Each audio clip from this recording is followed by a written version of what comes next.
Hello, welcome. My name's Natalie Kemp. I'm the founder CEO of Integrate Mental Health, and I'm really excited to be talking with Don and Helen today. Integrate Mental Health, for those of you who don't know, is a centre for valuing, supporting and destigmatising lived experience of mental health difficulties in our mental health providers. I myself am a clinical psychologist and I've had lived experience of mental health difficulties. And Helen, who is the director at Integrate, is also a clinical psychologist. Hi, Helen. And she's also had her own lived experience of mental health difficulties. It's what we do here. We fully embrace the humanity of the workforce in our work to destigmatize this in our professions. And Helen and I are going to be talking to Don today. Don is volunteering with Integrate Mental Health as an associate. Hi, Don. She'll be curating this amazing art exhibition that we're going to put on. And she's going to tell you more about it. And then we're going to be having a chat about it as well. Don is an art psychotherapy trainee. She's on deferment at the moment, returning in September. She also has her own lived experience of mental health difficulties. And all of this makes us perfectly positioned to really bring you an exhibition that we really hope is going to help destigmatize.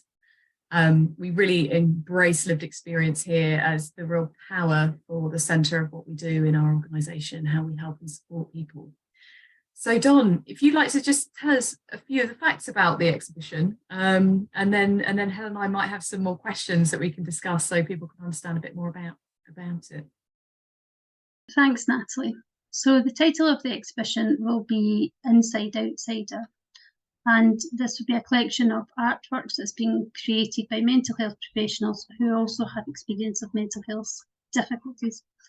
And the aim is to challenge societal and systemic stigma and break the false them and us dichotomy that seems to exist. As if none of us could have it just because we were providers of mental health services, right?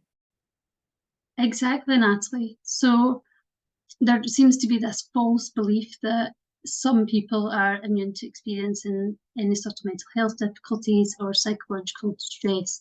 And that is, I guess more so for those who provide mental health services. And this is one of the reasons that I feel that there's a lot of silencing of mental health professionals because it can be very unsafe to share any lived experience that a person may have. And I think it's important at this point to say, though, that sharing should always be by personal choice, and it can be unsafe depending on the environment that we are in, whether that will be supported. So for that reason, we're offering, I guess, an opportunity for people to submit work anonymously so that there's still a place where they can have some sort of representation among a sort of collective sharing with others who have that dual identity. I love what you said about the collective sharing, because that's the thing about stigma, isn't it? It isolates people. Anything that we can do to bring people together around shared experience is immediately busting stigma, and there's so much power in that. Yeah, I think with the collective sharing, I guess it's a group of people coming together with a shared experience, which may not always be the best in terms of possibly experiencing marginalisation. So offering that peer space to come together in solidarity is something I hope will be supportive. And I guess that's very relevant to yourselves. At Integrate, who are a centre who offer those peer spaces to lived experience practitioners. There are particular ingredients in the peer space that are so important, like something we were talking about before was internalised stigma, but also even the coming together of people to meet other people, kind of even virtually, has such a powerful effect because people can feel so outcast, can't they? Yeah, because it can be very lonely. This idea of, the reality that mental health providers can also experience mental health difficulties is very much unspoken of. And I think if it were truly valued and a trauma-informed approach were adopted, which in fact in Scotland the Scottish Government are striving for a trauma-informed workforce, not just within health services, but across all of the workforce. And I think it should be prioritised within mental health services, my personal opinion. And what they mean by that isn't just thinking about the work we do with clients, and we should take a trauma-informed approach there. It's also with all persons within, that we're working alongside. And for me, that, I guess, a trauma-informed approach includes one that offers care and compassion, and even if someone is unwell, and I think that's quite a strength if you recognise that you may need to take some time out, for example, take a step back from practice for a period of time, and I think if we are approached with care and compassion, I think it's often easier to share when that's what's going on for us. And depending on how that is managed within a service, it can be easier coming back in if that has had to happen. Thinking about capacity, really, and it being okay to just be met with the response, what do you need?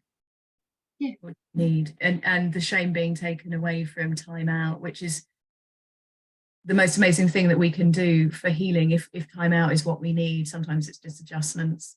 Sometimes it's none of the above. Sometimes it's just like, I want to talk about my experiences of these kinds of services myself, whether it's inpatient services or secondary care services, because these things weren't so good.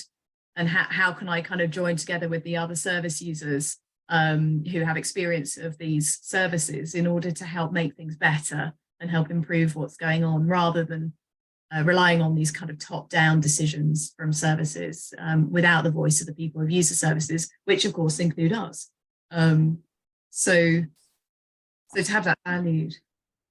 I couldn't agree more, Natalie. And I think when lived experience is truly valued, it can really contribute to the improvement of services. I think, within the art therapy profession, we're very much encouraged to work with our clients in a co-produced way, even if that's within research. And I think it's really valuable that there's that development within the profession. Earlier this year, I attended a webinar at UCL, University College London, in which the Inside Outsider event and Integrate Mental Health were actually mentioned. But the event was on co-production, and there were some dual experienced art therapists speaking at this. And I found this really useful, particularly because when you have dual experience, you can see, you get an experience of it from both angles.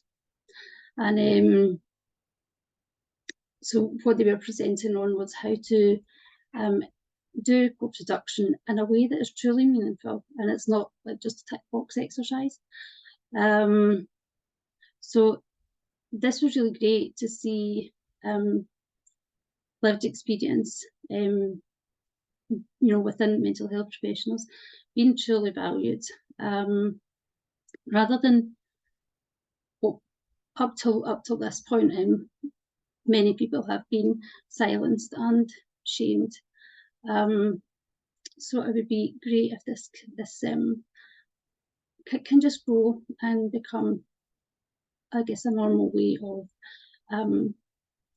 appreciating any lived experience within any mental health discipline. Absolutely, yeah.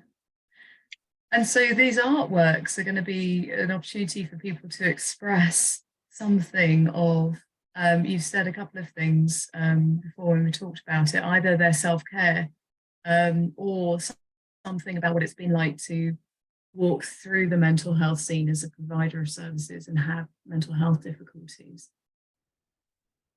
So yeah, the artwork that we are asking people to submit, the themes, I guess, that we are asking people to consider within their art making is what just these very themes that we're discussing. So in the area of societal and systemic stigma, for professionals who also have lived experience of mental health difficulties. The exhibition is going to be part of the Scottish Mental Health Arts Festival, and this year their theme is Revolution. So it would be really useful if this, the exhibition could create almost like that revolutionary change in line with the Scottish Mental Health Arts Festival. And there is also an option, if people would rather not make work specifically about those themes, or that's maybe not immediately understandable as being relevant to those themes. It can be artwork that demonstrates the usefulness of creative practices for our well-being and our self-care. I was just thinking about as well, when we were talking about the isolation and the silencing, the idea of an exhibition by its very nature, it's out there, isn't it? It's external expressions of people's internal experience, whatever that is. And there's something really powerful about that, whether people submit anonymously or not. The fact of an external representation being out there in the public for people to come and walk around and look at, it's really quite an activist stance to take, isn't it? I think it's a great thing to be part of it. I'm so excited that we're part of it with you. And I guess the event is very much a social justice activist event. For me, I think the best way to engage in social justice activism is not to come at it from a position of aggression or anger, but more of one where we're encouraging that curiosity and compassion for all, to engage in conversations and have that dialogue, where we can all be reflexive and consider if we need to reposition our thinking on this subject that we're covering. And then for me, I think art making is a really good way to do that, because I think there's often things we can see in art, whether that's the creator of the art or the viewer. I guess when we think of viewing and making art, it's a very embodied experience, and we have, I guess, those felt senses. What's our gut telling us? And often, it's not about the words that we attribute to the work, because then we would just write about it. And so I think sometimes new knowledge can come about from, viewing and making work that can't be found in the spoken word. Quite limited, the old language, isn't it? Sometimes, for all the things that go on in your body. Could you say a little bit more about the inside outsider aspect? So the title of the exhibition was inspired by outsider art, which is a term used to describe artwork that's been created by those who are most likely not professionally trained artists and outside the art establishment. It's most commonly associated with, I guess in general, people who sit on the margins of society, but predominantly those who experience mental health issues. And historically, this would have referred to people who were what we would have then called asylums, which we would now refer to as mental health hospitals. So my thinking was, what if the outsiders, so to speak, were actually the insiders in terms of mental health professionals, and we were coming out with this public sharing? of our reality, and it's about, for me, normalising the fact that even providers of mental health services experience this as well. Powerful, isn't it? Very powerful. I was thinking about the creation of art from times of suffering or deep struggle is the beautiful idea of the transformation that can occur, and producing something to express that. Just ask about the viewing, because you said about the venue in Edinburgh, but if people aren't able to get to Edinburgh, because we know we have people in the in2gr8 community from all around the world and all around the UK, how were we going to make it accessible to everybody that might be interested? That's a really good question. Thanks, Helen. So thanks to you guys, we have the opportunity to make the exhibition into a hybrid exhibition, and we will have our online gallery available on the in2gr8 website. And hopefully this will be beneficial for people from overseas who maybe either can't or choose not to ship their work over. We may also have work that's in the on-site exhibition on this too, if there's space permitted for that. The opening night as well, we will be having presentations which will be in person and live streamed. These will be from dual experience practitioners, and we have Natalie here. So Natalie will be giving a presentation about this subject on the opening night, as will Mandy Leonard, who is an art psychotherapist and registered with the British Association of Art Therapists. We are also quite fortunate to have the chairperson of the British Association of Art Therapists Scotland branch, who is going to also join us on the opening night and offer a short address, reflecting that they are, as a profession, they're supportive of the event and lived experience within the profession. And also, although I think it's really good to offer that accessibility, I also think it's useful to bring attention to Edinburgh. Our funders are located in Edinburgh, and our funders are Thrive Arts. Thrive in itself is the Edinburgh Health and Social Care Partnership, and I think it's fantastic that they have an arts programme within their health service, and bringing, I guess, that attention to the local area, I think is really useful, and particularly in the fact that a health and social care service are promoting the use of the arts within services in a variety of ways. Submissions can be any kind of medium that people use. Another good question, Helen. So although we are calling this an art exhibition, I see any creative forms as having a place in this event. So whether that be creative writing or photography, sculpt, your normal visual arts that you would expect.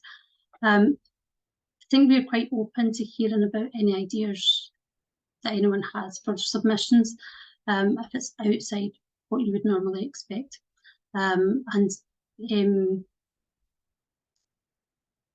We would hope to be able to include everything that's submitted, but this will depend on the space and also the types of work, the file sizes, etc., and whether we can facilitate that.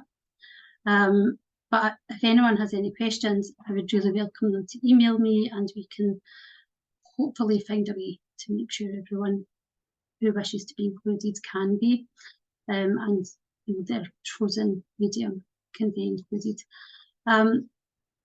The dates for the exhibition, just to be clear on that, the opening night will be on Wednesday, the 11th of October, at the venue, but also live streamed. And